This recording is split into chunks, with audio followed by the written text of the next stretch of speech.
I was just reminded of Olivier Panis, who's sharing the 23rd place car, the number 9 Panis Racing AAA machine. That might be what we're looking at here, actually. Number 9 car, Olivier Panis, last Frenchman to win a Formula 1 Grand Prix, and also the last man to win a race in Formula 1 in a Ligier. Olivier Panis sharing with his son Aurelien, who is a touring car racer, a sports car racer, and the Trofeo Andros ice racing champion, or the E-Trophy Andros ice racing champion this season, because it became an all-electric category. I think this is that battle. Olivier Panis with Mike Epps behind him having a lunge. You lunge, Olivier Panis, at your peril. If he doesn't want to let you go through, he will stick his very pointy elbows out, but Mike Epps went racing through there. So Panis looks like he must have had a problem, because suddenly he lost speed. Or did he just carry too much into the Porsche curves and run out wide? Not entirely sure, but whatever it is, Multimatic Sancho car back up to 23rd. Don't forget that car early in the afternoon had a real problem, it would seem, with their Wi-Fi, well, they're not their Wi-Fi because nobody's running these on Wi-Fi, they're all hardwired, but with their internet connection. Seb Priaulx was at the wheel. We heard from Andy Priaulx, and wife Jo was there in the background trying to get things fixed. Well, there's the number 9 of Olivier Panis. Little squirm there coming out of Mulsanne corner. And on the run down to Indianapolis, Mike Epps right up behind him. This is replay. And that Epps just going right by. And yeah, in fact, it wasn't up to Indianapolis, it was up to Porsche curves. And so Olivier just getting the line running out wide. Now, what you don't see at the side of the track here, Chris McCarthy, is what we would see in the real world, which is lots of rubber build-up, the bits that come off the tyres that are constantly worn off, the marbles. You don't see that, but the physics engine of the game means that the further off you go, the more you multiply the going off effect, and it does get worse and worse, right? Yep, that's it. You know, this game has been designed to give the drivers the feeling as if they were racing around the Circuit de la Sarthe. Look in the cockpit. Even the simulated gear selector has just got up from 5th to 6th position. You can see the rev light bar. You can see all the... Okay, he's just clicked it down to 5th, down to 3rd, down to 2nd. That's not where the driver is. On his sim rig, it'll have a little indicator showing him what gear he's in. But the view inside the cockpit, not only have the car liveries being put onto these cars as the teams have designed them, but lots of the drivers' actual helmet liveries have been put into the game as well. So when you've got a familiar helmet like Olivier Panis in the car, you see Olivier Panis's helmet when you're looking through the windscreen of the car. I mean, who on earth figures out how you make this stuff work? I can't begin to imagine the number of hours of number crunching and programming that are needed to make stuff like that happen. Well, it's just ridiculous. Well, you know, R-Factor 2 isn't just something that was put out there and it's like, well, that's it now.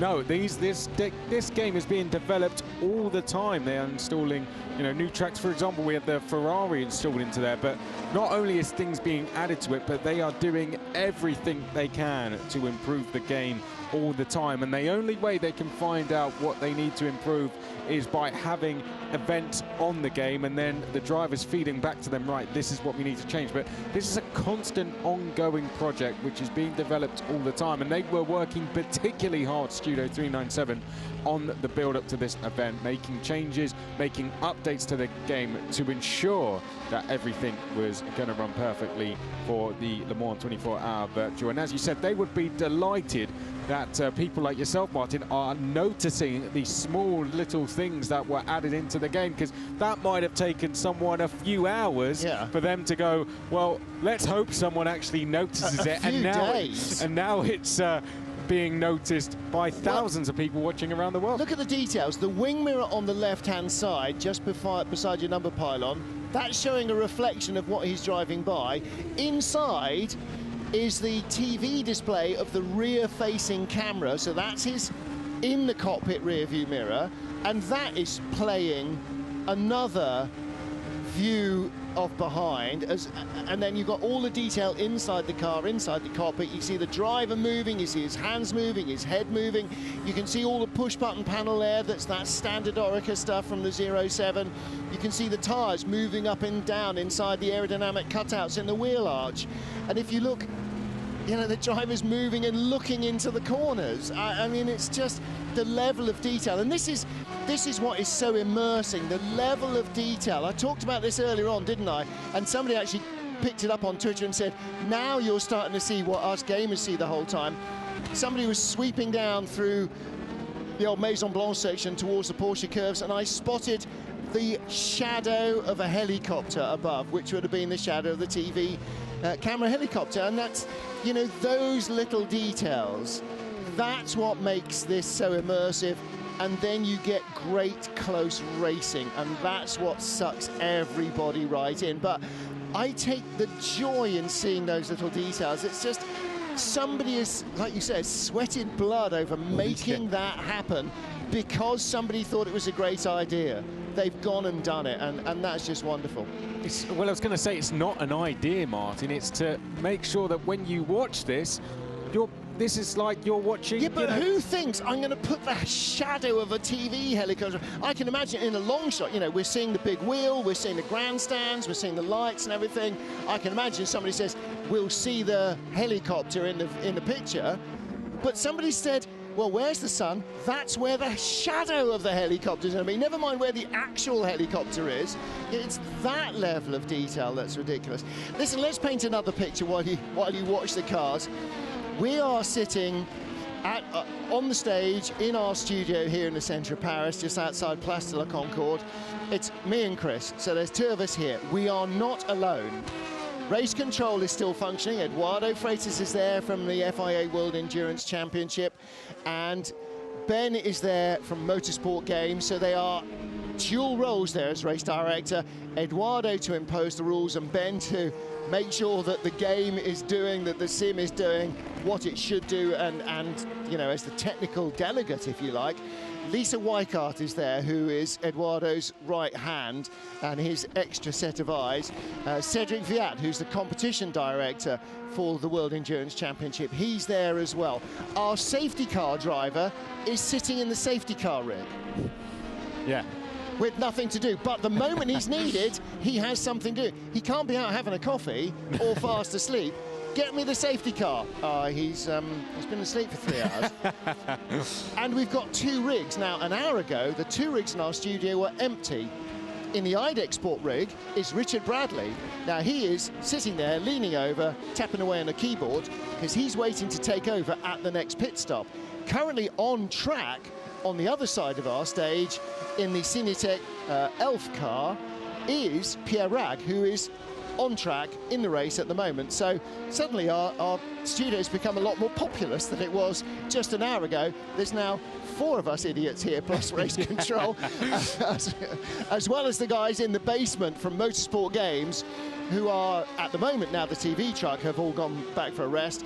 They're the ones who are producing the replays and choosing the camera angles and all the other stuff. So all the guys downstairs, who may not even be hearing us from Motorsport Games, they're the guys that are making this happen this weekend, that are getting the pictures out and making it all work for us. And they've got another team, I believe, as well, back at Silverstone, that they're based there. And they are also working. They have a team there that are working throughout the entire 24 hours.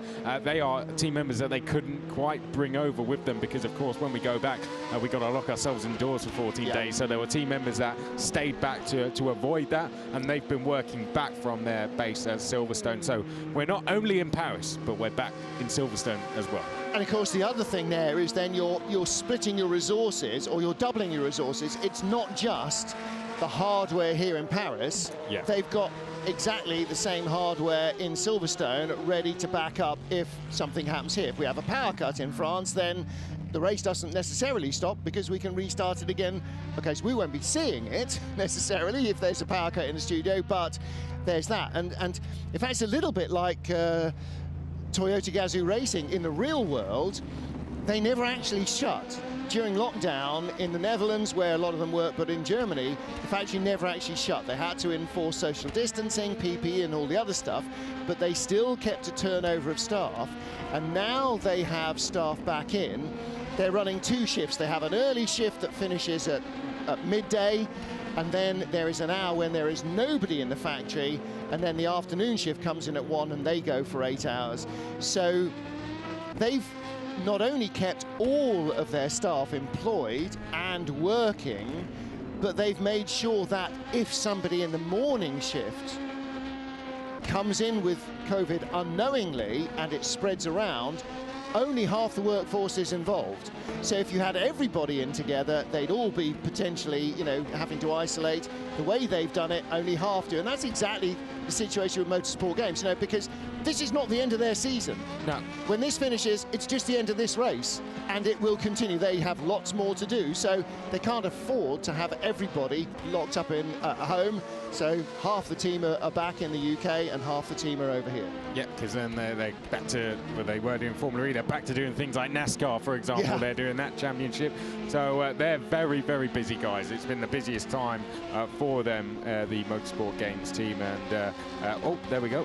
Almost a little bit of contact. That was close, wasn't it? Oh, there we go. Yeah, but it's not real, and you know, and they're not really trying. Yeah, it is real, and they are really trying. And they are also really trying to avoid contact, because contact brings problems now and later, and sometimes it doesn't bring problems now, but problems come and catch you up much, much later. Let's take a look. We're seeing here, this is our race leader, isn't it? The #1 car, Raffaele Marcello. You can see from your timing screen, the gap out now over 20 seconds. Marcello is just being pretty relentless with this, just lapping away consistently, at least as quick as everybody else.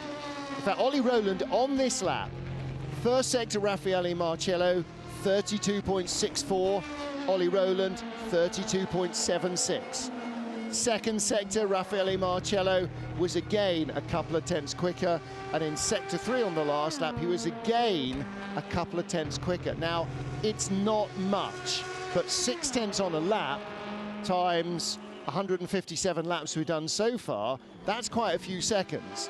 And he's just relentlessly building that advantage.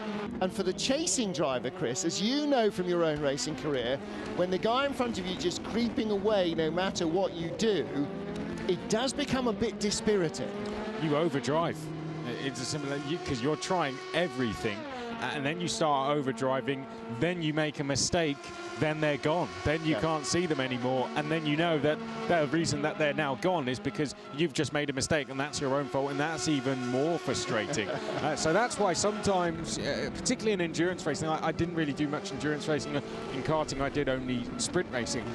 But you've just got to try and focus on your own race. I mean, when you have a car ahead that you're chasing down for position, that can be really motivating, and that can make you drive at 110% rather than 100%. But when that car is getting away from you, in your mind starts playing games with you. You start almost telling yourself, or something in your mind is telling you, you are not driving fast enough, and nothing you would do is going to correct that. And to get round that is really difficult. But these guys are all going to be on Discord to each other, so they're going to have their teammates to just keep motivating them, to just keep calming them down. And one thing, actually, I was speaking to Lewis about this, and I was asking him about his 24-hour racing experience. And he was telling me, he said, I said to him, what would you do, you know, if you're at the end of the race and all you need to do is keep going round? How is that? You know, that must be really difficult, particularly if you're leading the race. And he said to me, what you might get told by your engineer is, let's just try and set this lap time, or let's keep the gap to the car ahead at 10 seconds. And then all of a sudden, your brain switches on and you have something to focus on. It might say, right, let's try and get this lap time consistency. Let's keep the gap there. Let's get this in the first sector. Doing things like that, particularly through the night, is very important. So I imagine those small goals from the engineers are going to be getting set for the drivers now, especially to the guys that aren't really around, that aren't going to be in any battles anytime soon. And it's really important, you know, a huge part of the engineer's job, as you say, is kind of calming the driver in moments of stress by not being stressed on the radio. but also keeping the motivation up, keeping the driver, as you say, setting those goals, setting those targets.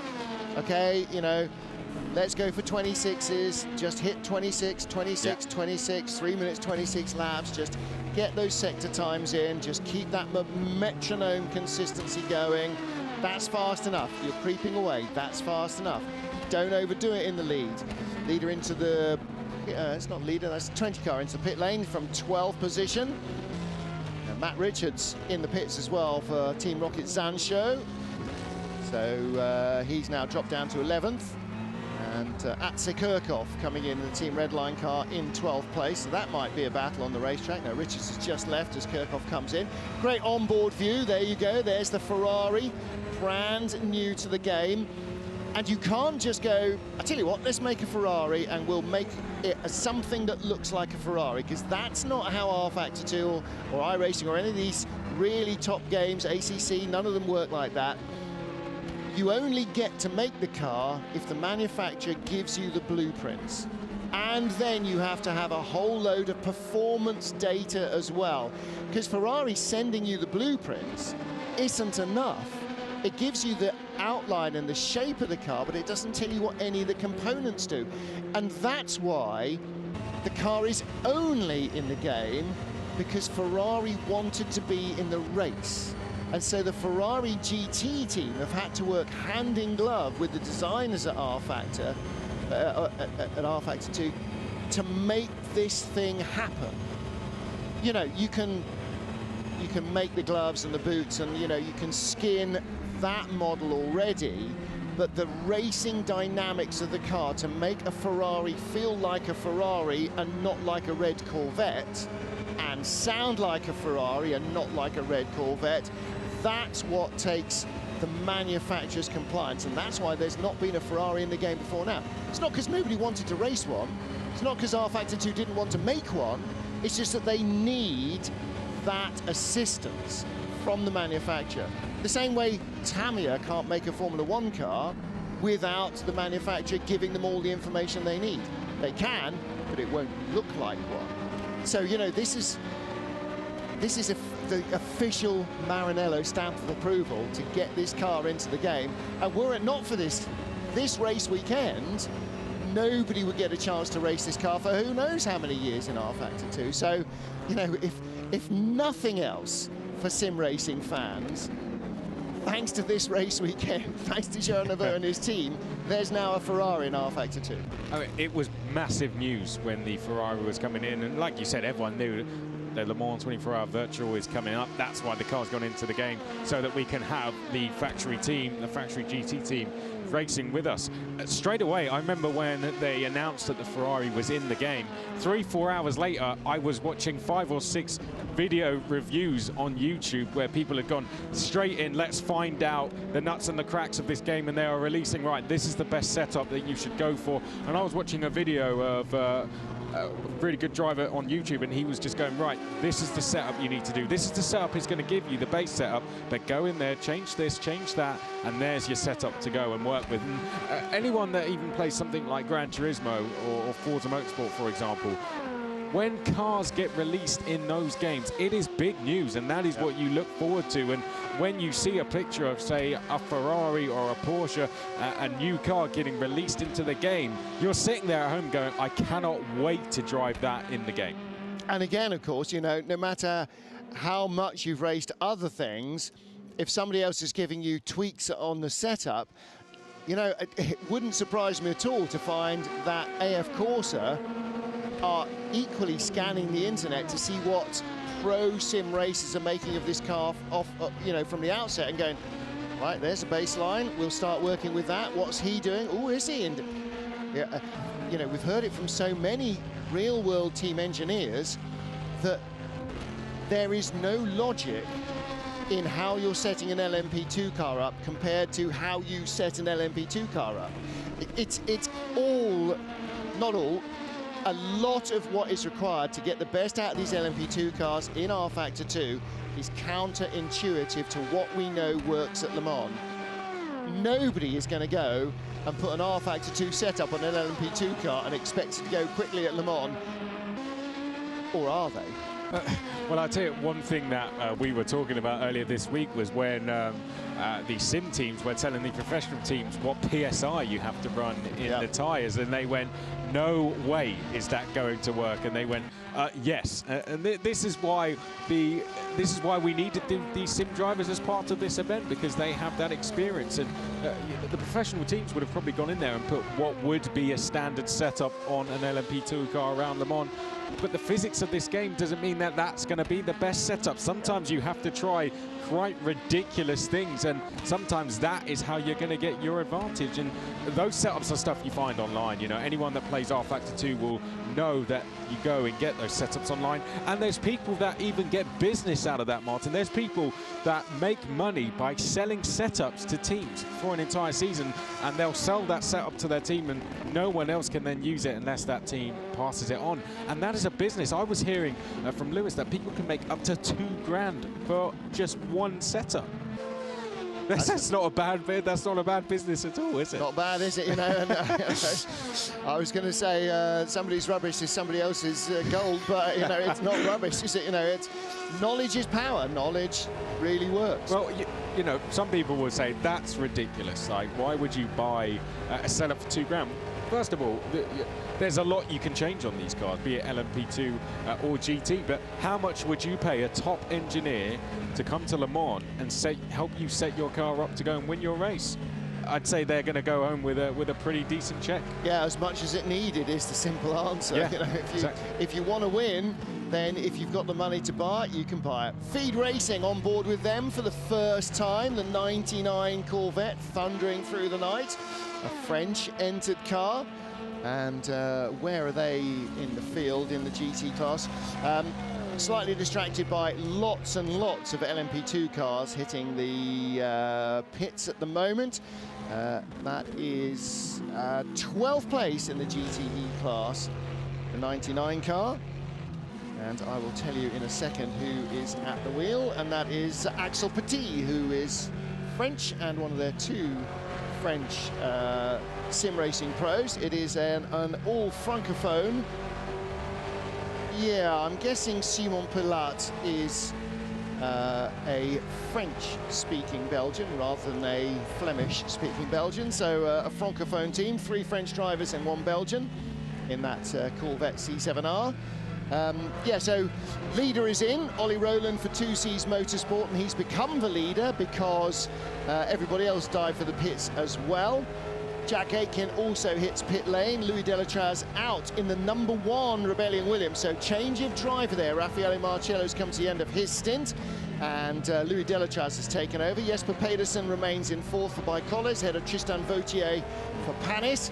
6th and in and out of the pits, Jean-Eric Verne. Arnaud Rougier. Arnaud Rougier? Arthur Rougier, there you go, is 7th. He's just been in and out of the pits for Rebellion Williams and their 03 car. Matt Richards, 8th for Team Rocket Zanshow. Will Stevens has just left the pits for Jota Sport in the 37 car. Larry Tenforder in 10th place, out of the pits for TDS. In the pits at the moment is the number 10 car, and that is Toyota Gazoo Racing Argentina's entry. That drops a spot to Antonio Felix da Costa, who stopped a lap ago for the 38 Jota team, and he is now up to 11th place ahead of Akshay Kirchhoff in the delayed again number 20 car from Team Redline. And that car still has the fastest race lap, a 3:25.336. And that was set by Akshay Kirchhoff on lap 159, so that is hot news. He has just set the fastest race lap. Going along very well, and a lot of time they need to make up after their mixed fortunes a little bit earlier in the race, but they still could get a reasonable result. As we both know, Martin, there's still a long way to go in this race, so as long as they can keep putting lap times like that in, there's still a whole half of this race remaining. Yeah, over half of this race, 13.5 hours still remaining. Now, he set the fastest lap, 3:25.3, but he only set one purple sector. That was sector 2, fastest first sector of the race so far still goes to Esteban Guerrieri in the number 4 Bicolores car that Tom Dillman started. So that is fastest in first sector. Atse Kirchhoff has just gone fastest in the second sector on the last lap. Fastest in the third sector is the 03 Williams car. Isaac Price, one of their sim racing drivers, has set that. And the combination of those 3 sectors, could you do it, would leave the fastest lap not at a 3:25.3, but a 3:24.1. So there is more time still to be found in, and this is the holy grail at Le Mans, other than winning it, the perfect lap. You don't get a perfect lap. Ask any Le Mans driver, there is no such thing. It does not exist because there's always traffic. But the addition of the 3 fastest sectors would see a lap that is over 1.2 seconds quicker than anybody has gone so far. Not a bad thing to aim for, but that just, you made a great point, that just goes to show it is the traffic, and that's the difference it makes. You know, if we're in qualifying, then that would be a different story. The 3 sectors would either be taken by 1 car, or they would be very close together, the best lap and the ideal lap, but it is very much different when we've got a lot of traffic to deal with. Now, in the real world, car frailty has always been an issue. Le Mans was an endurance race for man and machine. Ooh. That was the strong together Ferrari, I think, not quite appreciating the approach of that LMP2 car. Again, couldn't identify that car from the wings. But mechanical frailty is not so much of an issue here. You don't get engine blow-ups for no reason. You don't get electronic glitches in the cars. You don't get the gearbox packing up. Damage can have a big effect, so it's driver error that will slow the car down more than anything else. You don't run over debris and pick up random punctures. And so the consistency, you know, here's the irony of this, is that the electronics mean that, or the sim system means that the cars are more reliable than actually the format in which they're racing. The most likely thing to stop the race will stop it for everybody, which is either an overall server crash for the entire race or a glitch with your physical rig. And we've seen that 2 or 3 times. We've seen on Pagenaud and a couple of the other cars where we've had a steering issue, Rob Wickens with a steering issue.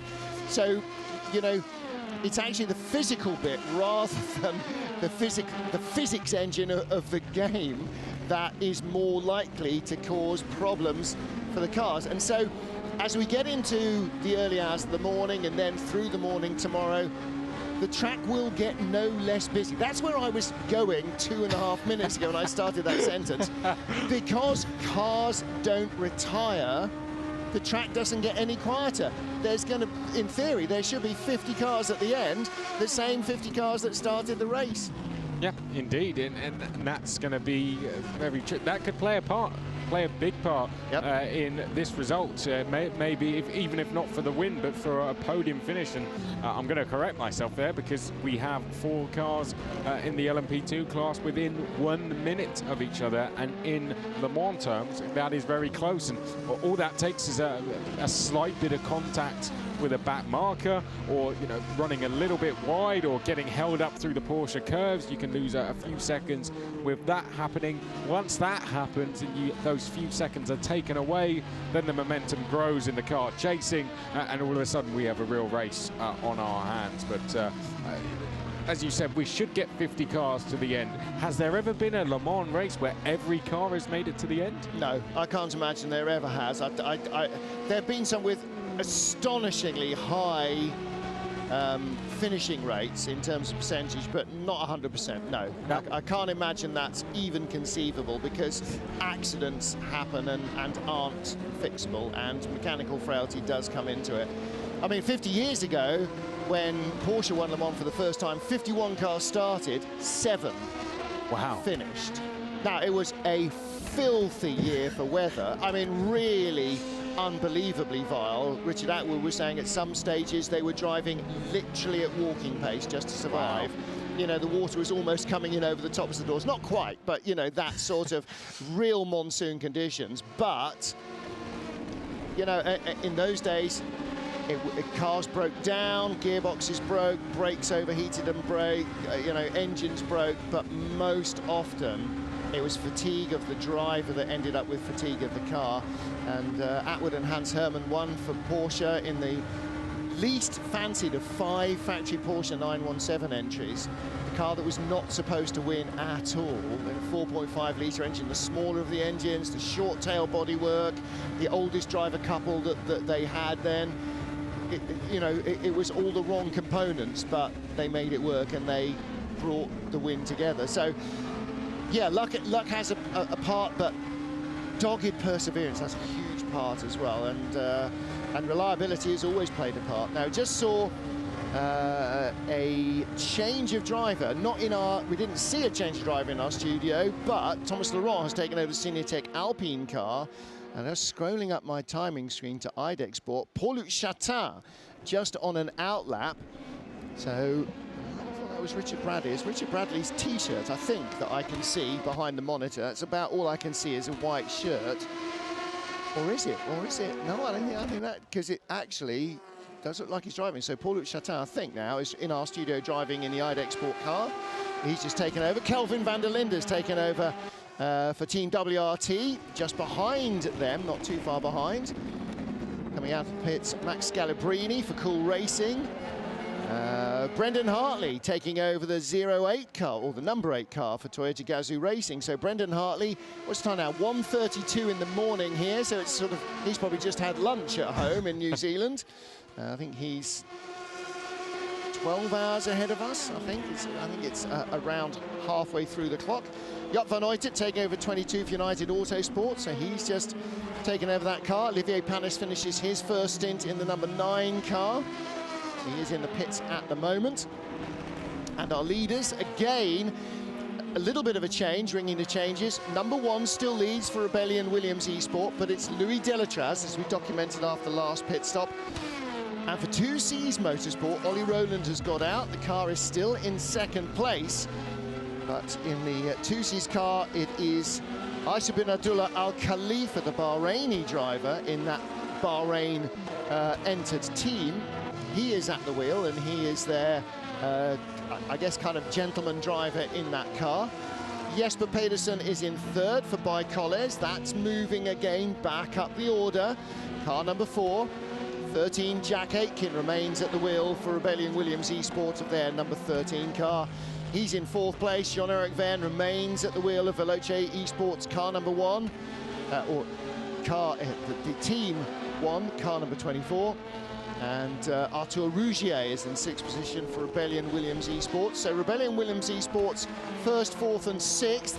Not having a bad race so far, are they, really? It's not been too bad, is it? And one thing I think, just to go back to, you mentioned the 2C's car, they've had a driver swap. I think this is going to be quite a critical stage, isn't it, for the 2C's team? Because you did mention Al Khalifa is almost like their gentleman driver, not by age, certainly not. He's one of the, definitely a younger driver we have in the field, but he's got 2 very civics. Oh, have we got a car stopped? Yeah, and I was trying to identify who it was as they came to a halt. It has not popped up on our timing screen as anybody being stopped yet. Well, that was down at the first chicane. I'm now trying to remember in my head which is the first chicane. Does it go left or right? I believe it does go left. Yeah, I think it does. I think that's the first chicane. And it is Atsay Kirchhoff. Atsay Kirchhoff, yeah. Oh, things are going from bad to worse for Team Redline. That's really a tough break for them. Now, what has happened to them? He just slowed down and went straight in through the tyre gap and stopped at that chicane on the Mulsanne straight. It's had accident damage. Oh, and there's somebody else in the road there. Now, is that Kirchhoff has got going and had another problem, or is that somebody else involved? This is the same chicane. Actually, Kirchhoff should be in the background there. We don't see him. If his lights are off, we wouldn't. Is that a glitch that they've got with his connection somewhere that sort of dropped him in and out? It says he's in pit lane. That means he's been put back to pit lane. Yep. So that is a problem again for the number 20 car. We just got a little shot there of the Team Rocket Zanshu car of Matt Richards. That car is now in 10th place. It's the kind of white and yellow Brawn style colours that Jenson Button has adopted for himself, now that they're no longer needed by anybody else. You know, that's kind of the perfect season for a Formula One team, isn't it? Yeah. Be created, win the World Championship, retire. 100% winning record. No other Formula One team probably ever has or ever will have a 100% winning World Championship Formula One record.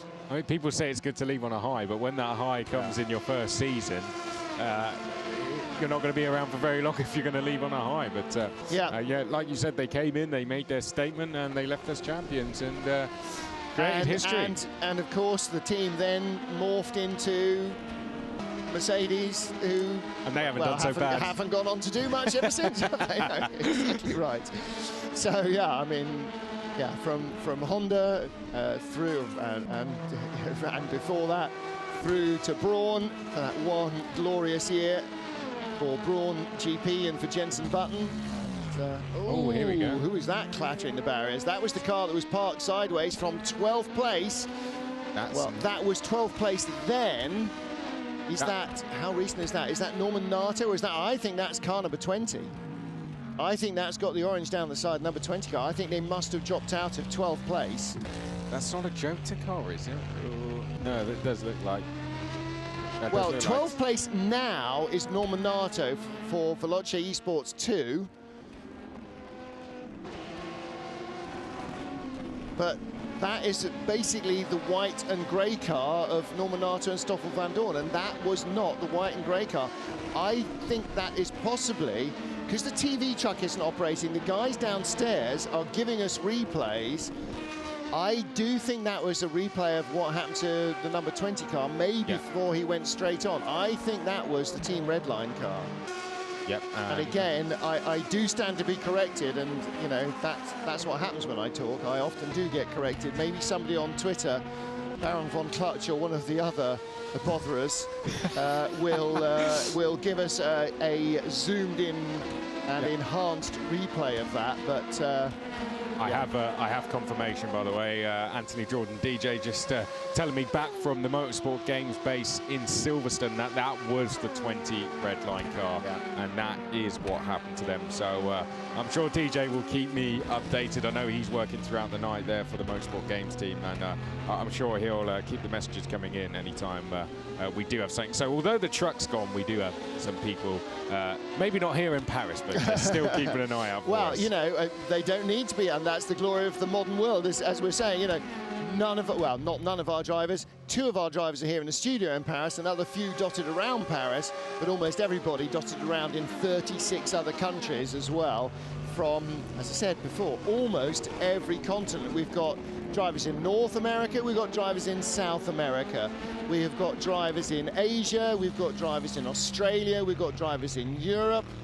Do we have anybody racing from South Africa? I know David we have Perel? South African racers. Well, David Perel is South African. I don't know if he's based so is there, Kelvin van der Linde, but I don't think he's in South Africa. I now need to find that document that Fragrant Fiona Miller sent us to see if South Africa was one of the 37 cars. There were 36 2 days ago, and then there was that late driver change, which became a 37th different country. So, yeah. There is a document, but there are only 2 of us here, and I'm afraid one of us isn't going to spend that long looking for the document to find out if somebody is racing from Africa. We have a racer, obviously now, from Bahrain, but that is technically Asia rather than Africa. So I'll have a look. You're going to have a look. Yeah, I'll have a look. I thought people had got bored of my voice already, but you go and have a look. It will for keep me fact. awake. You go and have a look for a fact, and I will just use conjecture. Right, here we go. I've got it in front of me now. Let's have a look if South Africa is on here. Oh, there's a lot. I'm going to have to look through 200 drivers. That's the only problem. Now, who have we got? We've got Kelvin van der Linde. What team is he in? Well, he's WRT, and in fact, we're looking at him on screen at the moment. That's the second of the two cars we're looking at. Right. He is a South African driver, but he is based here in Europe, so I don't... Oh, that's the TDS car, in fact. I don't think he will be racing in South Africa. No, it's not. He's Oro Di Hikoshi. Now, I'm afraid it's not possible for me to say, please, no Punterino for Jimmy Broadbent. That may be significantly out of date because there's only 10 minutes of his birthday that's left. Well, it's now 1:41 Central European summertime. It's midnight 41 British summertime. So his birthday was now officially yesterday. So can he Punterino today? I don't know. I don't know. I hope you realise that audio is going to be stripped out and now put in all his videos. And usually it's when someone subscribes or donates a little bit of money, so you may find your voice repeated on his video. Wouldn't be the first time, but at least it won't be some poor bobsledder's race suits splitting in an inconvenient place. So, you know, I've been repeated millions of times for lesser events. Matt tweets to let me know that the first Le Mans in 1923. Bear in mind the car had been going for about 20 years. It was so primitive. They raced on unmade gravel roads into the centre of Le Mans, back out. 30 finishers from 33 starters. For the first ever Grand Prix d'Endurance, that was a pretty high finishing rate, given how atrocious the conditions must have been. I don't know how many laps there were between the first and the last of the finishers, but, you know, whatever. That's enormous. I mean, there have been far fewer finishers in terms of, compared to the starters in many more modern and recent races. The Colonel wants to know any inside info in the weather changes. I'm in a studio in Paris. It's dark. It's night. I haven't even got a window to stick my hand out of. So I'm afraid no. I don't know what the virtual radar says. We don't have a screen for one of those, and even if we did, I'm sure I wouldn't be able to manage to read it correctly either. So no, we don't know. You know, that what we do know is that damage is on, and as we heard, 100% damage is on. So if it's possible to break it, somebody will break it. Tyre wear is on, fuel wear is on, and the weather is on. But what the weather brings us, as in the real world, we don't know. The best that Meteo France can do is give us an indication of what they expect. Whether that's what we actually get, you can never tell. 36 is in, Cinetec Alpine, so one of the two drivers in our studio has brought the car into the garage. I'm now going to have to go back to my timing screen, so because I've forgotten where they are and I'm struggling to see it on the list. They are Pierre Rag, who's in the studio. He's in 27th position. So in and out, very quickly in and out of the pit lane. Was that time enough for fuel? That definitely wasn't time enough for fuel and tyres. That drive through, Eduardo Freitas didn't come on and announce it. So we'll have to follow that with a bit of interest. Yeah, could be a double stint, and I tell you what, Yeah, but was that long enough for fuel? How long was he in for? Well, long enough for me to say that's Pierre Rag, one of the racers in our studio, scroll down and say he's in 25th place, or he's leaving the pit lane. I mean, it wasn't quite that quick, but that wasn't a 40-second stop. No. If that was a 12-second stop, I'd be amazed. Well, then that's not long enough for anything, really. So. No. Now, Eduardo is here. We haven't seen an incident in which that car was involved that might suggest that he should have had a drive-through, but I'm sort of struggling to figure what else would have caused such a short stop. unless it's not really even long enough to fix even minor damage. And why would you come in and fix minor damage when you weren't doing fuel? Some confusion in the pit lane. Maybe next driver wasn't ready to take over, so... yeah, but he would still need fuel. You wouldn't come in halfway through a stint to hand over. If you come in, it's at the end of the fuel, and so you can't leave without topping up, because we know what happens then. The car runs out of fuel and stops, and that's the only way you're going to be retired from the game. The reason there'll be a reason behind it, and like you said, do you know what I'm going to do? You're going to go over there. I'm going to walk over to race control and ask if there was any penalty that was applied. There may well not have been. Talk amongst yourselves. Okay, at this time then, this gives me a chance to do this, because Luke Austin from Motorsport Games is not very happy with me because I've given DJ a shout out and not Tim. Well, Luke, your last message to me of some insider info was at 3:45. So there we go. You've got to pull your finger out, mate. I need some more tips from you. But I've got to say, Luke Austin is amongst one of the team at Motorsport Games, working very hard to bring us the event. So a big shout out to all the guys working back at Silverstone. And Luke Austin, you'll know if you watch any of the Alpha live streams, he's the man behind all of those, along with James Fitzhugh. Let's return back to what we are seeing. Here is one of the Ferraris that we are looking at now, just heading up towards the Porsche curves. Oh dear, it looks like I may be getting some more angry messages. Darren Kirk now from Motorsport Games. What about the guys bringing you the broadcast? Well, Martin did say this earlier, the guys at Motorsport Games, and I've been in and out of their base here in the studio. A lot of them are going to be working all the way throughout the night. And at the moment, because the guys in the truck have gone back for a rest, they are now bringing you the pictures alone. And that's something that they have a lot of experience in doing. If you've been watching things like Formula E recently, or NASCAR, or the Le Mans Esports Series, for example.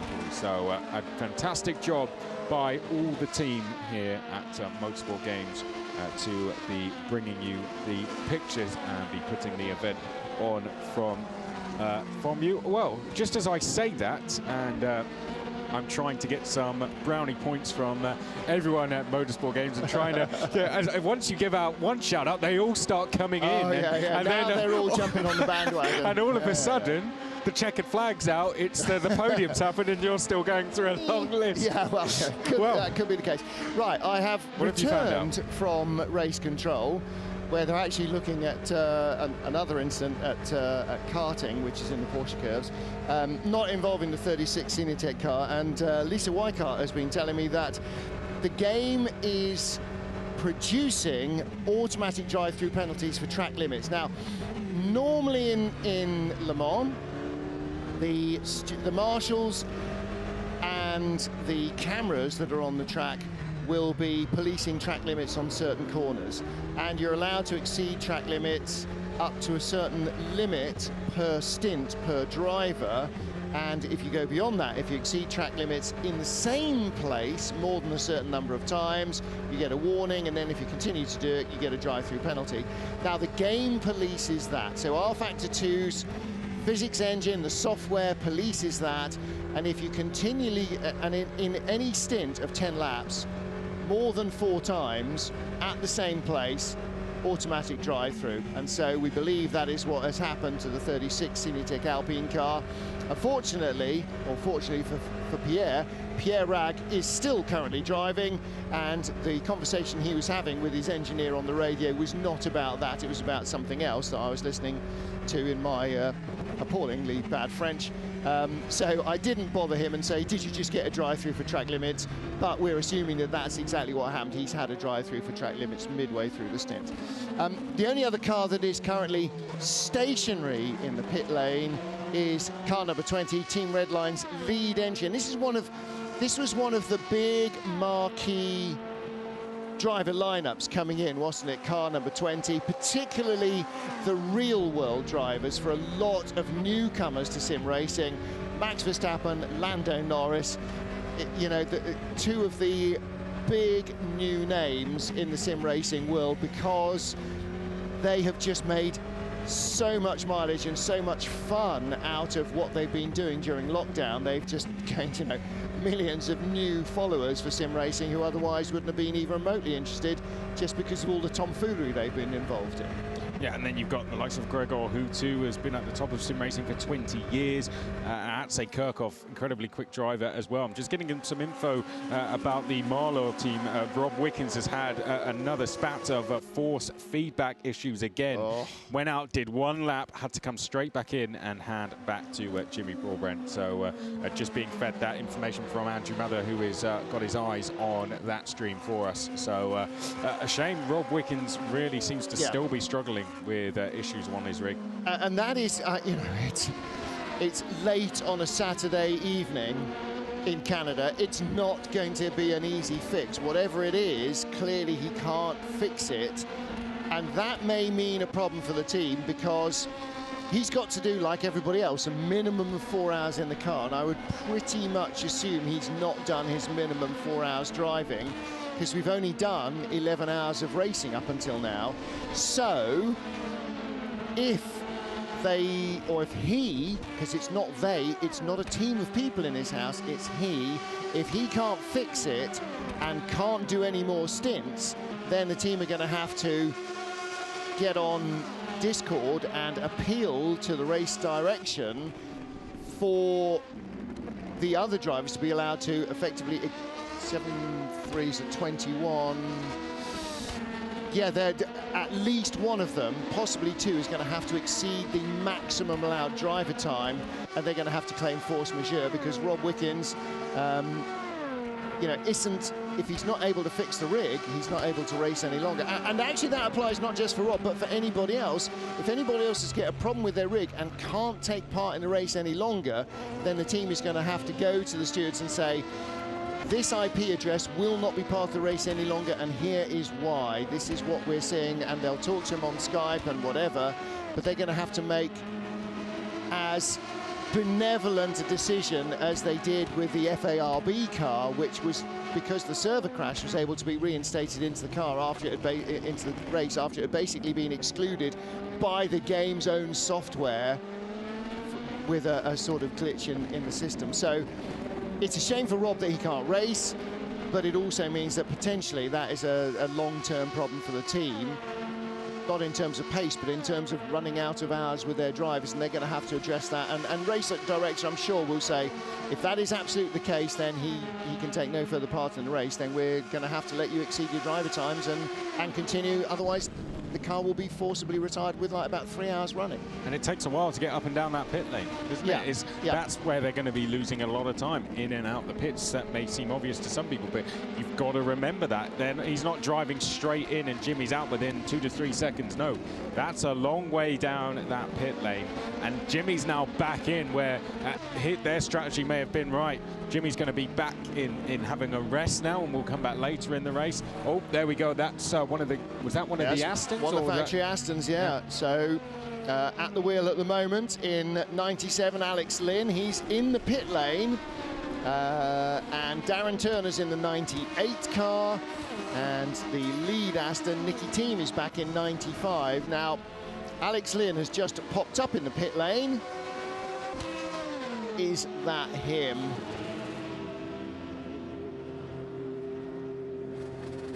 Struggling to tell, because of course all three Aston Martin cars, as in the real world, are identically liveried down to every single bit of glowy orange tape on every mirror and everything else. But he is the only Aston in the pit lane, so I must assume that that is the car that we just saw in replay having that moment.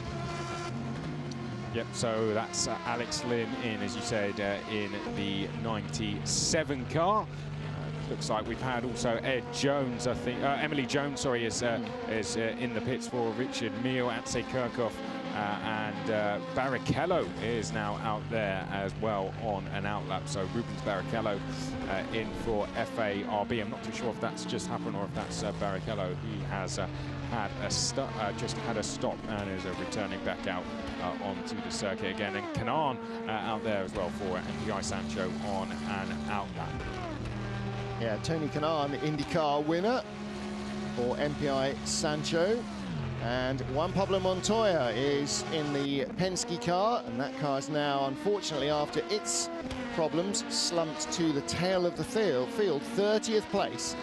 It's quite a number of laps off the lead. But again, as we heard from Roger Penske, the captain, earlier on, it is about being back at Le Mans, and this is the first step on a journey to bring Penske back to racing at Le Mans, hopefully maybe even as early as 2022, when we start to get the real convergence between the IMSA rules for Daytona prototypes and the Le Mans hypercar rules, which are coming together.